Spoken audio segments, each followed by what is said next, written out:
Telangana parliament ఎన్నికలకు మరికొన్ని గంటల సమయం మాత్రమే మిగిలింది. ఇక అందరూ కూడా ఇప్పుడు పెద్దపల్లిపైనే దృష్టి కేంద్రీకరించారు. ప్రస్తుతం మనతో మాట్లాడేందుకు ఇక గడ్డం వివేక్ వెంకటస్వామి గారు ఉన్నారు. ఆయన తనయుడు ఇప్పుడు పెద్దపల్లి ఎంపీ అభ్యర్థిగా పోటీ చేస్తున్నారు, గడ్డం వంశీకృష్ణ. ఈ నేపథ్యంలో మరి కాంగ్రెస్ పార్టీ సంబంధించి మరి 6 గ్యారంటీల విషయం కావచ్చు, అలాగే కేసీఆర్ బస్సు యాత్రపై కూడా మరి ఆయనతో మాట్లాడి తెలుసుకుందాం. సార్ నమస్తే. సార్ చెప్పండి సార్, 6 గ్యారంటీలు మీరు అమలు చేయట్లేదు, మరొకసారి లోక్సభ ఎన్నికలు వచ్చినాయి, ప్రజలు మిమ్మల్ని ఖచ్చితంగా నిలదీస్తారు, ఓడిస్తారని చెప్పి కేసీఆర్ బస్సు యాత్ర సందర్భంగా చెప్తున్నారు. ఏమంటారు సార్? కేసీఆర్కి ఆయనకు తెలుసు, అసెంబ్లీలో ఏం చెప్పిండు, నేను కేవలం 3 లక్షల కోట్ల అప్పు తీసుకున్నానని చెప్పాడు. కానీ వైట్ పేపర్ ఎప్పుడైతే రేవంత్ రెడ్డి గారు పబ్లిష్ చేశారో దీంట్లో 7 లక్షల కోట్ల రూపాయలు అప్పు చేసాడు. అందు గురించి ఆయన అనుకుంటున్నాడు, అరే నేను మొత్తం మింగిన కదా పైసలు, నేను మింగిన తర్వాత వీళ్ళ దగ్గర ఎక్కడ ఉంటాయి పైసలు గ్యారంటీలో ఇంప్లిమెంట్ చేయడానికి. కానీ ఆయన ఆ ధీమాలో ఉన్నాడు. కానీ ఆయన మర్చిపోతున్నాడు, ఏదైతే 1,00,000 కోట్ల రూపాయలు కాళేశ్వరం ప్రాజెక్టులో వృధా చేసినాడు, మిషన్ భగీరథలో 60,000 కోట్ల రూపాయలు వృధా చేసినాడు, ఇవన్నీ కూడా ఈ ప్రభుత్వంలో ఉండవు. అంటే ఏదైతే కమిషన్ల ద్వారా పైసలు సంపాదించే కార్యక్రమం కేసీఆర్ పెట్టుకున్నాడో ఆ కార్యక్రమం ఉండదు. ఇప్పుడు కేవలము ఫ్రీ బస్ మహిళలకు ఆల్రెడీ ఇంప్లిమెంట్ కావడం జరిగింది. 10 లక్షల ఆరోగ్య స్కీమ్ ఆల్రెడీ ఇంప్లిమెంట్ అయింది. 200 యూనిట్స్ ఆల్రెడీ ఇంప్లిమెంట్ అయింది. ఒకటే ఒక స్కీమ్ మహిళలకు 2,500. ఇది కూడా కేంద్రం ఏదైతే 1,00,000 రూపాయలు ఏఐసిసి మేనిఫెస్టోలో పెట్టారో అది కూడా అతి త్వరలోనే ఇంప్లిమెంట్ అయిపోతుంది. సో ఇక్కడ ఏం సమస్యలు లేవు. దాని తర్వాత రైతులకు ఏదైతే 2 లక్షల రుణమాఫీ అన్నారో రేవంత్ రెడ్డి గారు మంచి ప్రపోజల్ బ్యాంకర్స్కి ఇచ్చినారు. ఈ రుణం ఏదైతే రైతులు బ్యాంకర్స్ నుంచి తీసుకున్నారో ఇదంతా కూడా మా రుణము, రాష్ట్ర ప్రభుత్వ రుణం అని చెప్పి బ్యాంకర్లను ఒప్పుకోమని చెప్పి వారు కోరడం జరిగింది. బ్యాంకర్స్ కూడా అనుకూలంగా ఉండే, కానీ కేంద్రము భారతీయ జనతా పార్టీ కేంద్రంలో ఉంది, వారు ఆపెట్టినారు బ్యాంకర్స్ది. మీరు ఇస్తే ఈ ఎలక్షన్లో కాంగ్రెస్ గెలిచిపోతుంది, మీరు ఆపండి అని చెప్పి వారు ఆపడం జరిగింది. కానీ రాష్ట్ర ప్రభుత్వం దగ్గర అంత సత్తా ఉంది, బ్యాంకర్స్ దగ్గరికి వెళ్ళి ఆ రుణం తీసుకొని రుణము మాఫీ చేయడానికి ఆగస్ట్ 15 లోపల చేయబడుతుంది. సో ఏదైతే కేసీఆర్ గారు ధీమాలో ఉన్నారో మేము 6 గ్యారంటీలు ఇంప్లిమెంట్ చేయలేదు, ఆయన మర్చిపోతున్నాడు. ఏంటి, నేను అందరికీ డబుల్ బెడ్రూమ్ ఇల్లు ఇస్తానని చెప్పి బోల్తా కొట్టినాడు. 3 ఎకరాల భూమి దళితులకు ఇస్తానని అది బోల్తా కొట్టినాడు. నిరుద్యోగ వృద్ధి ఇస్తానని చెప్పి యువకులకు అది బోల్తా కొట్టినాడు. ఇంటికి ఒక ఉద్యోగం ఇస్తానాడు, బోల్తా కొట్టినాడు. అంటే ప్రజలకు ఏదైతే మభ్య పెట్టిండో ఆయననే ఇంటికి ఒక ఉద్యోగం అన్నాడు, ఇయ్యలేదు. కానీ ఆయన కుటుంబ సభ్యులకు అందరికీ ఒక ఉద్యోగం ఇచ్చిండు. అంటే ఆయన కుటుంబ సభ్యుల గురించి ఆలోచించుడు, కానీ ప్రజల గురించి ఆలోచించుడు బంద్ చేసిండు. అందు గురించి ప్రజలు కూడా ఆయనకు సరైన గుణపాఠం మొన్న అసెంబ్లీ ఎలక్షన్లో వారు నేర్పారు. ఇప్పుడు ఈ పార్లమెంట్ ఎలక్షన్లో కూడా బీఆర్ఎస్ టీఆర్ఎస్ పార్టీ ఖేల్ఖతం.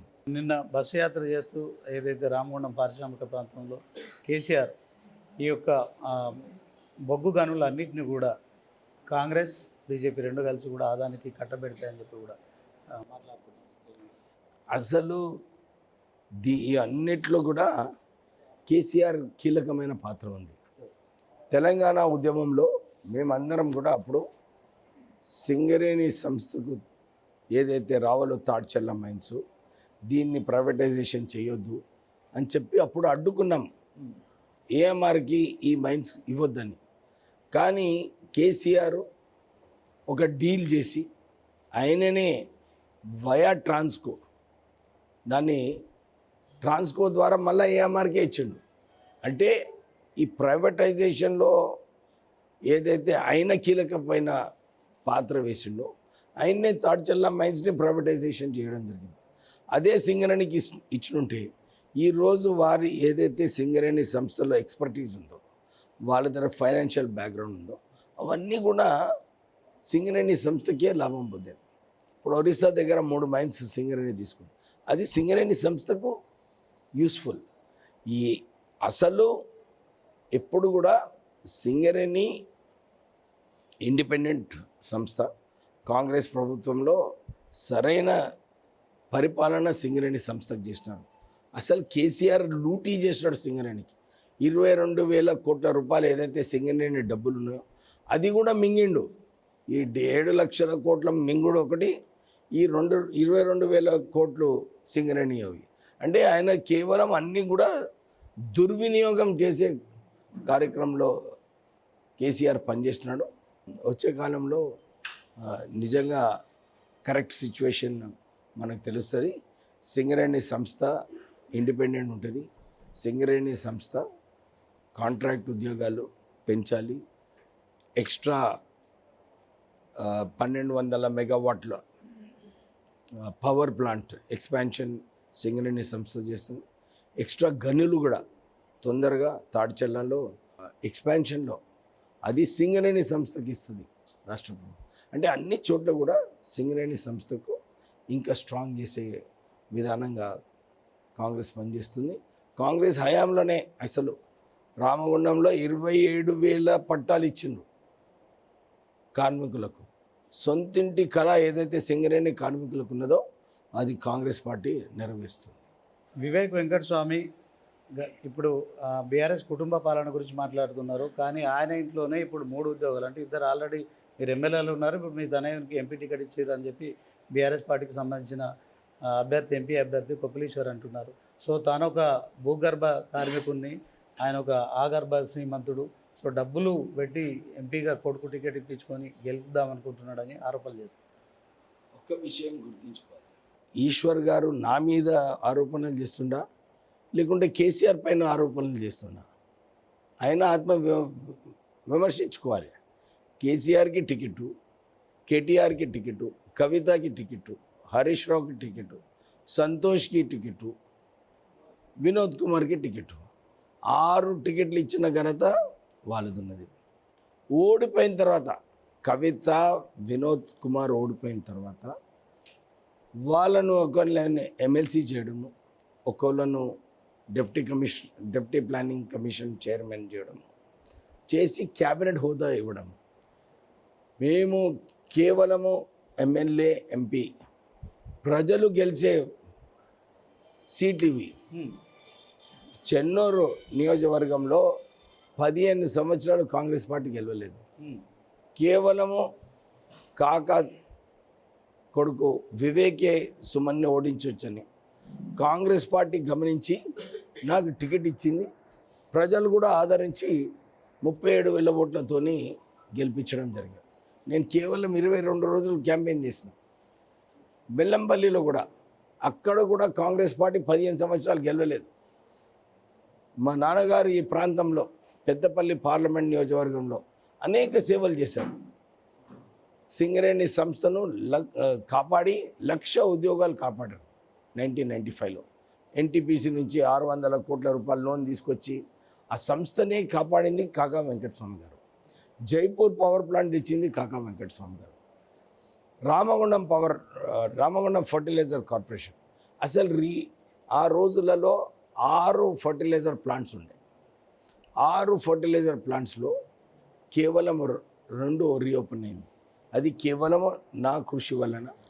నేను మన్మోహన్ సింగ్ గారితో మాట్లాడి 10,000 కోట్ల రూపాయలు రుణమాఫీ చేయించి ఆ ప్లాంట్ని రీఓపెన్ చేయడం జరిగింది.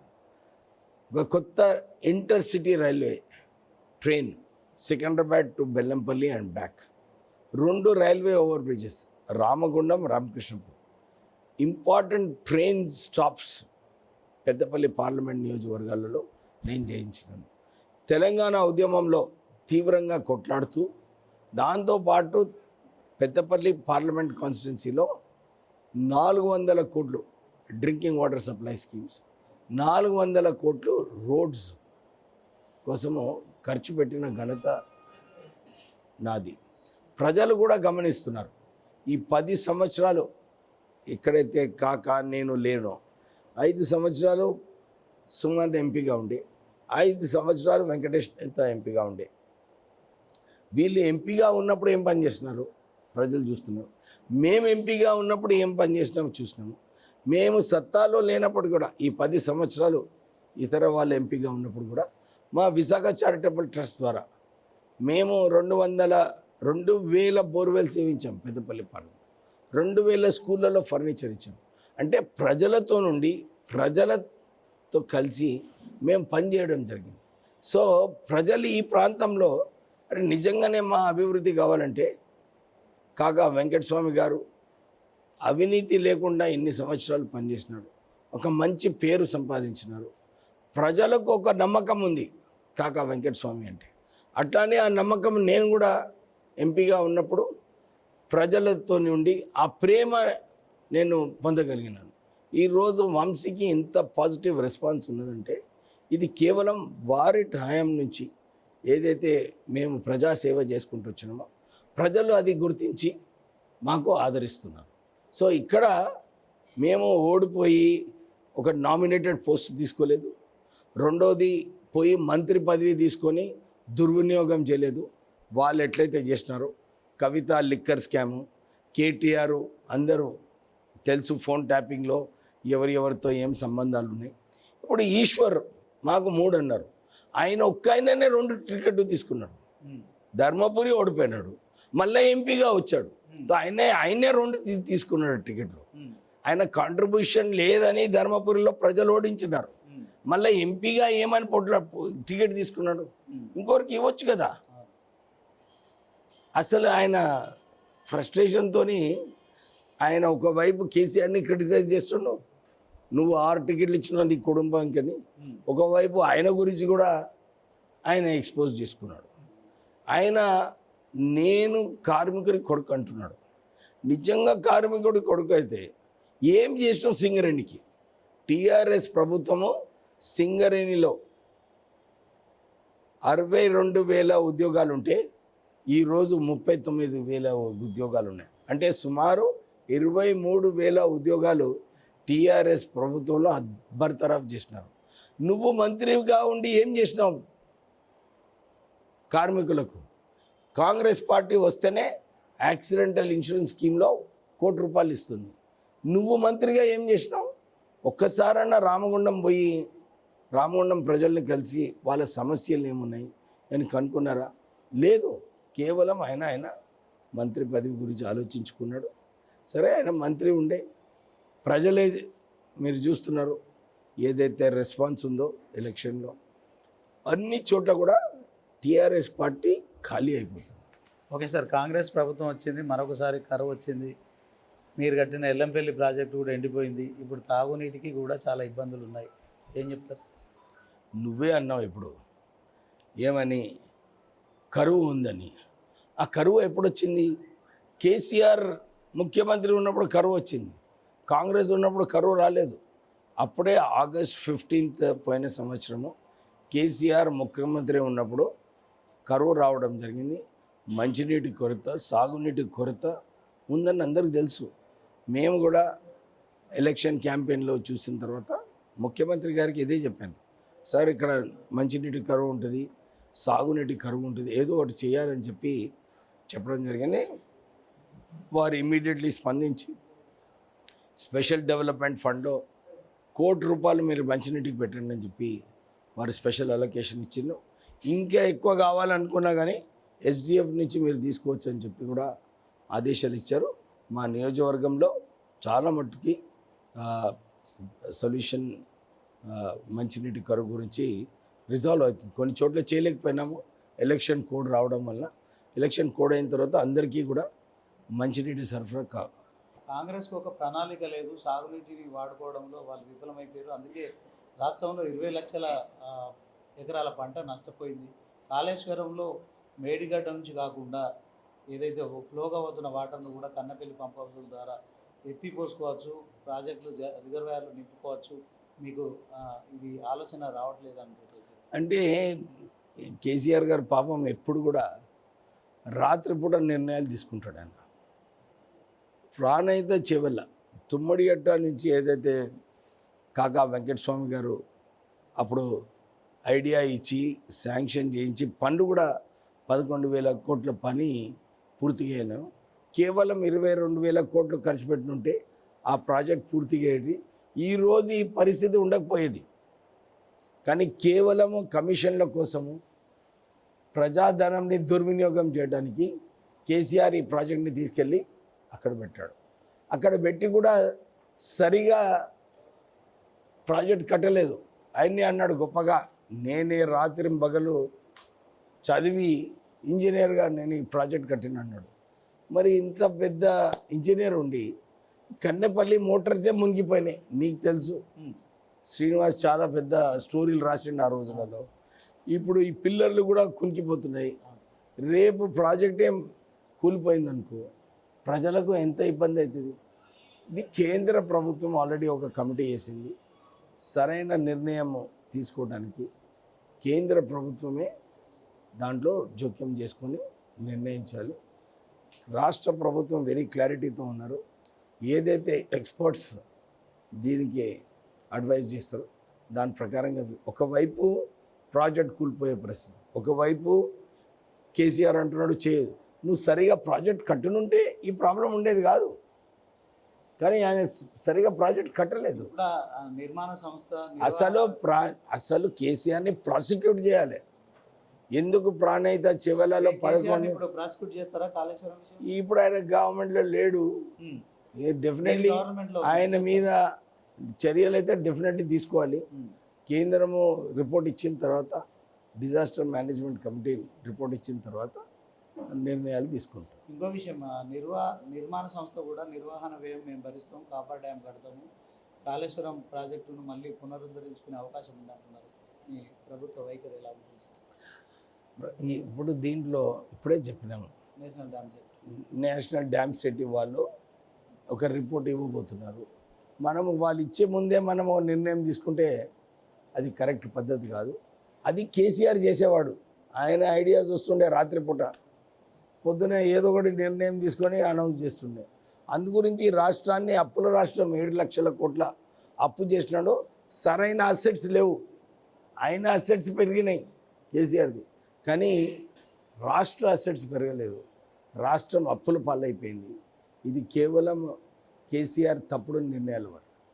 సరే, ఇప్పుడు గత 50 ఏళ్ళుగా కూడా మీ నాన్నగారు కాకా వెంకటస్వామితో కావచ్చు, మీతో వచ్చిన అన్నయ్య, మీ వారసుడు వంశీ వస్తున్నారు. ఈ ప్రాంతంలో మాత్రం కొంత నిరుద్యోగ సమస్య అనేది అవుతుంది. చాలామంది యువకులు మాత్రం ఖచ్చితంగా మీరు పరిశ్రమలు పెడుతున్నారు, కానీ ఇక్కడ యువతకు ఉపాధి అవకాశాలు రావట్లేదని చెప్పి కొంత అంతర్లీనంగా ప్రజల్లో ఉంది. దీనికి సమన్వయం చేసుకునే తనకి ఏం చెప్తారు? అంటే ప్రజలలో లేదు. అసలు ప్రజలలో రాష్ట్ర ప్రభుత్వం పెట్టాలి ఇక్కడ సంస్థలు. ప్రైవేట్ వాళ్ళెట్లా ప్రైవేటు, మేము అట్లనే ప్రైవేట్. నాకు ఫస్ట్ లైసెన్స్ సంస్థ పెట్టడానికి అప్పుడు government of India licensing system ఉండే. అప్పుడు ప్రధానమంత్రి ఇందిరాగాంధీ గారు ఉన్నారని చెప్పి మా నాన్నగారు చాలా కష్టంగా లైసెన్స్ సంపాదించారు. అది కేవలము ప్రైమ్ మినిస్టర్ కాన్స్టిట్యున్సీలో ప్రాజెక్ట్ పెడితే లైసెన్స్ వస్తుందని చెప్పి పట్టణ్ చెరువులో ఆ లైసెన్స్ ఇవ్వడం జరిగింది. అక్కడ ప్రాజెక్ట్ పెట్టినాం. ఆ ప్రాజెక్ట్ వలన ఈ మొత్తము రాష్ట్రంలో మార్కెటింగ్ చేసుకునే అవకాశం ఆ ప్రాజెక్టులో ఉంది. ఇప్పుడు వచ్చి ఇక్కడ ఇంకొక ప్రాజెక్ట్ పెట్టాలనుకుంటే 2 ప్రాజెక్టులు అయిపోయినప్పుడు 2 ప్రాజెక్ట్స్ కూడా ఎఫెక్ట్ అయ్యి మూతపోస్తాయి. మీరు చూసిన చాలా చోట్ల కూడా రాంగ్ డిసిషన్స్ తీసుకోవడం వల్ల. కానీ మేము ఆ ఒక్క సంస్థ ద్వారా ఇతర రాష్ట్రాల్లో ఎక్కడైతే మార్కెట్ ఉందో అక్కడ స్థాపించి ప్రభుత్వానికి, రాష్ట్ర ప్రభుత్వానికి, కేంద్ర ప్రభుత్వానికి 10,000 కోట్ల ట్యాక్స్ కట్టినాం. 5,000 మంది పనిచేస్తున్నారు. పెద్దపల్లి పార్లమెంట్ నియోజకవర్గం నుంచి 500 మంది పనిచేస్తున్నారు. మేము ఎంప్లాయ్మెంట్ క్రియేట్ చేస్తున్నాం. సంస్థ ఉన్నా లేకున్నా క్రియేట్ చేస్తున్నాం. అంటే ఇప్పుడు బ్రేక్ఫాస్ట్ చేసిన తర్వాత 1 గంటలోనే లంచ్ చేయమంటే అవుతుందా? ఇండైజెషన్ అవుతుంది. ఆల్రెడీ మాకు కెపాసిటీ పొటెన్షియల్లో ఉంది. ఇంకోటి ఇక్కడ పెట్టుకొని సర్ప్లస్ కెపాసిటీ అయిపోయినప్పుడు మార్కెటింగ్ కాకుండా ఏమవుతుంది? సంస్థకు మూతపడిపోతే జీతాలు ఇవ్వడానికి పైసలు ఉండవు.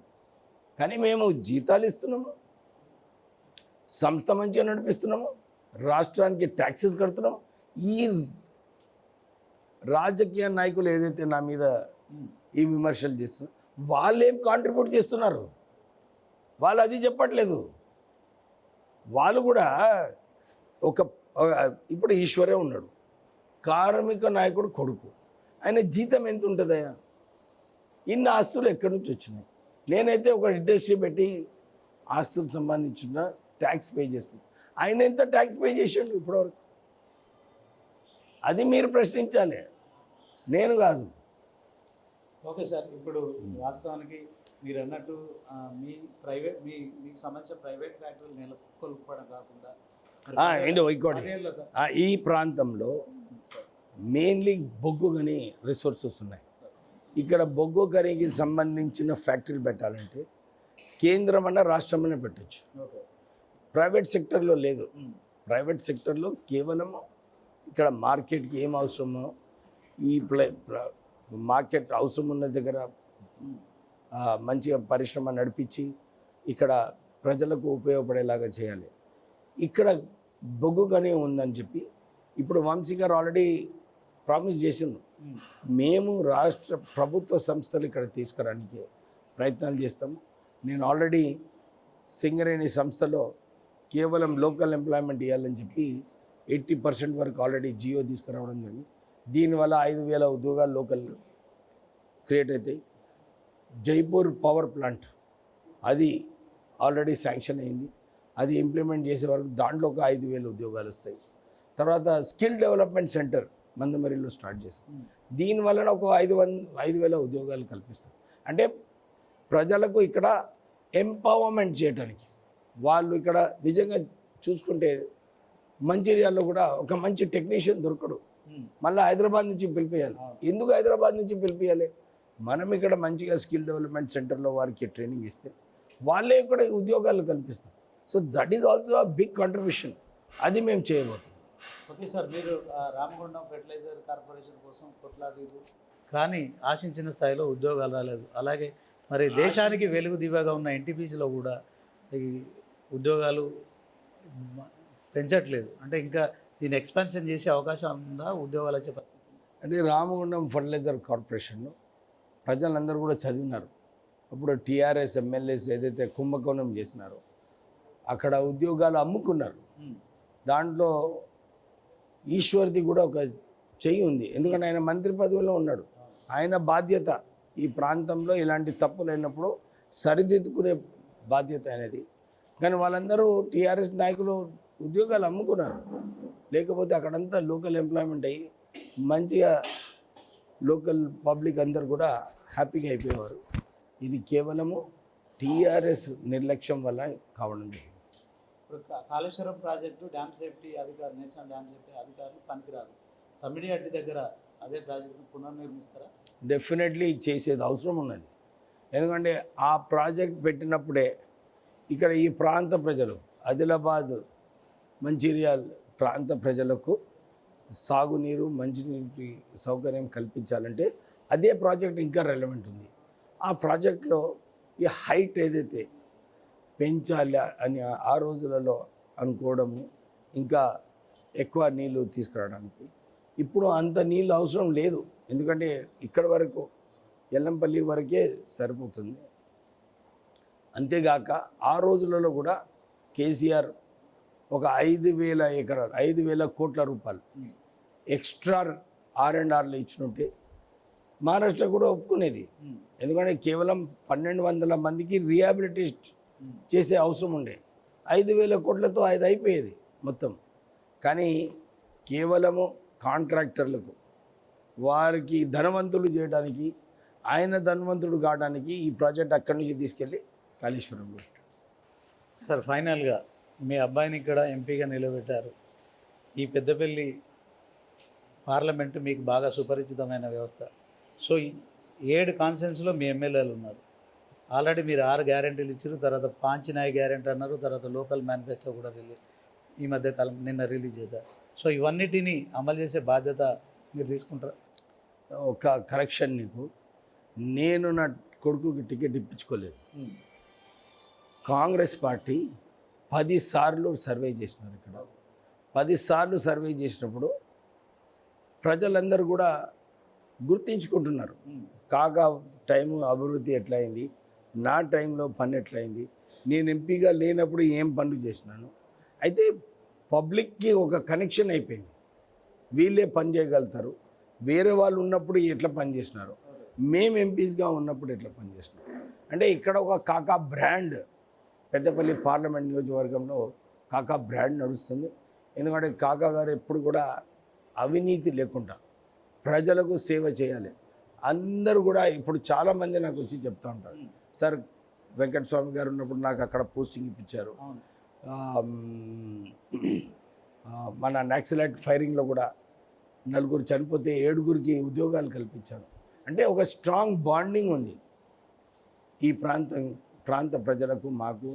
అన్ని చోట్ల ఒక బోర్వెల్లు, ఒక స్కూల్ బెంచ్, అంటే ఈ కనెక్షన్ వలన ప్రజలందరూ కూడా వాళ్ళకు ఒక నమ్మకం, వేరేల పైన లేని నమ్మకము మా పైన ఉన్నందువలన ఇక్కడ ఈ ప్రాంత ప్రజలందరూ కూడా మా వైపు చూస్తున్నారని చెప్పి కాంగ్రెస్ పార్టీ టికెట్ ఇచ్చింది. కాకాకున్న పేరును కాకా వారసులుగా ఇప్పుడు మీ తనయుడు అంటే కాకా మనవడు నిలబెడతాడా ఖచ్చితంగా? ఇప్పుడు కాకా గారు ఏదైతే పని చేశారో నేను ఎంపీగా ఉన్నప్పుడు నేను నిలబెట్టినా.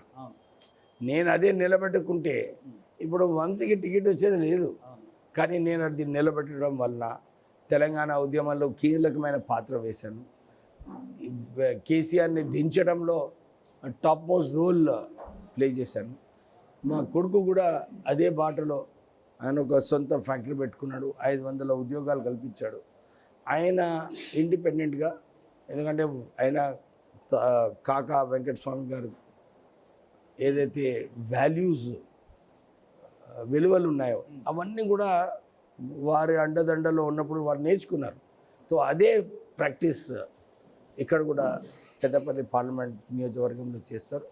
సో డెఫినెట్లీ కాకా పేరు నిలబెట్టడానికి వారు కూడా అదే బాటలో నడుస్తారు. మొన్న బండి సంజయ్ హైదరాబాద్లో మీడియాతో మాట్లాడుతూ ప్రెస్ మీట్లో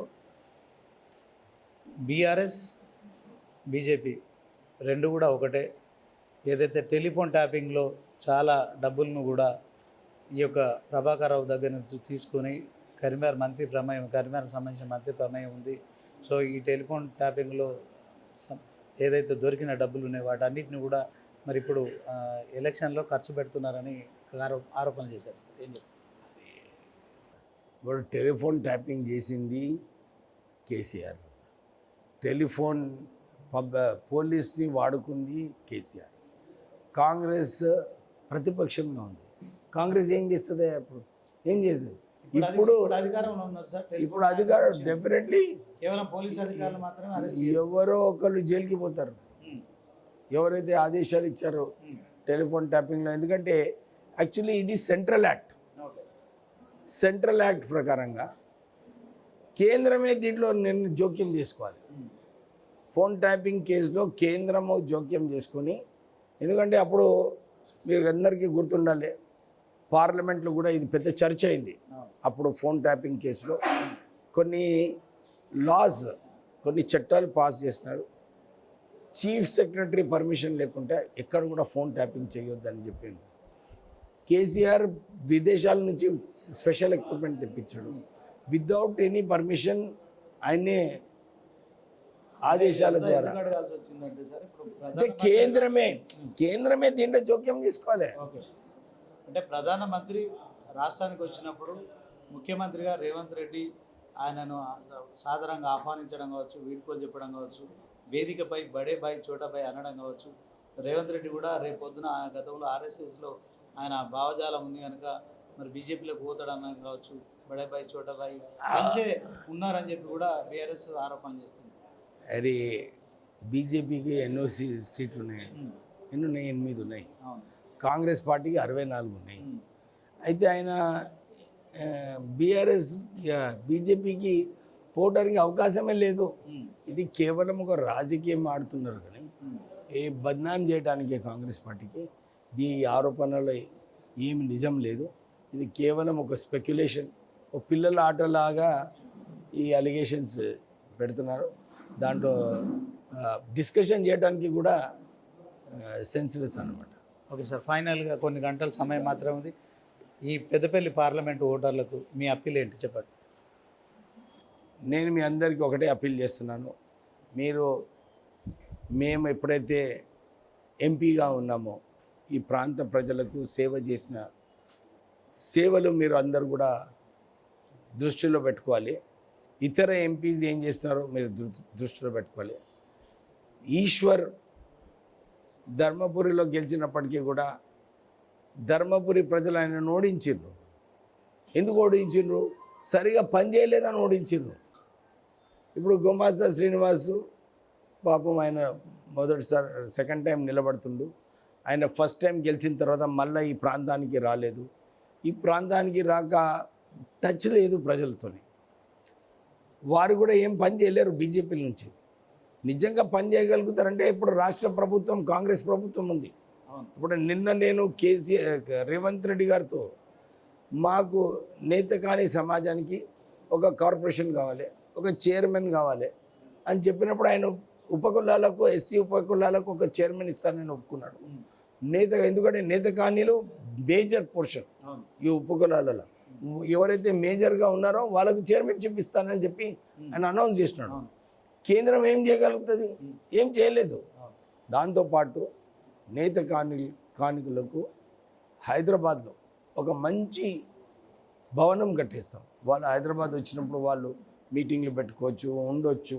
ఇవన్నిటికీ కూడా హైదరాబాద్లో మేమే కట్టగలుగుతాం. ఎందుకంటే సత్తాలో కాంగ్రెస్ పార్టీ ఉంది. కేంద్రం ఏం చేయలేదు. నా నియోజకవర్గంలో కూడా నేను వారికి మాట ఇచ్చిన ఒక భవనము, చెన్నూరు నియోజకవర్గంలో ఒక భవనము, మా అన్నగారు బెల్లంపల్లిలో ఒక భవనము, వాళ్ళ మంచిర్యాలలో ఏదైతే భవనం ఉందో దాన్ని కూడా కంప్లీట్ చేసే బాధ్యత తీసుకొని వాళ్ళకు ఏదైతే న్యాయం కావాలో ఆ న్యాయం డెఫినెట్లీ చేస్తాం. ఏదైతే నేత కానీ ఎమ్మెల్యే చిన్నయ్య అని కానీ వెంకటేష్ నేత అని కానీ యాజ్ ఎంపీ ఏదైతే చేయలేదో నేత కానిట్లో అది మేము చేసి చూపిస్తాం. ఓకే సార్, ఫైనల్గా పెద్దపల్లిలో మీకు ప్రధాన ప్రత్యర్థి ఎవరు అనుకుంటున్నారు? బీజేపీ అనుకుంటున్నారా, బీఆర్ఎస్ అనుకుంటున్నారా? నేను కన్ఫ్యూజ్డ్ ఉన్నాయా. నేను ఎవరు సెకండ్ వస్తారో అని చెప్పి నేను చూడటం లేదు. నేను మెజారిటీ ఎంత పెంచుకోవాలని చెప్పి నేను చూస్తున్నా.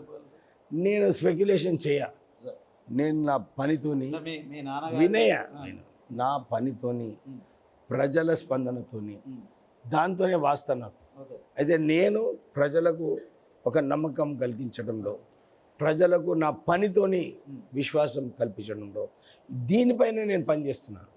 నేను చెన్నూరు నియోజకవర్గంలో ఎమ్మెల్యేగా అయినప్పుడు అందరూ అనుకున్నారు, అరే 20 రోజులలో ఎట్లా కొట్లాడుతుంది. కానీ నేను ఏదైతే సేవలు చేసినానో చెన్నూరు ప్రజలకు, నాకు తెలుసు నాకు ప్రజలకు నా పైన నమ్మకం ఉందని నాకు గట్టి నమ్మకం ఉంది. ఆ గట్టి నమ్మకంతోనే నేను గెలవడం జరిగింది. సో ఇప్పుడు కూడా ఈ పార్లమెంట్ ఎలక్షన్లో భారీ మెజారిటీతో, అర్థమైందా, మెజారిటీ కాదు భారీ మెజారిటీతోని వంశీగడ్డం గెలుస్తుంది. ఓకే సార్, ఇప్పుడు మీ నాన్నగారు తర్వాత మీరు మూడో తరం నుంచి మీ అబ్బాయి వంశీ గారు వస్తున్నారు. సో మీ రికార్డులను కూడా బ్రేక్ చేసి ఆయన అంత మెజారిటీ సాధిస్తారు. Okay sir, all the best, thank you sir.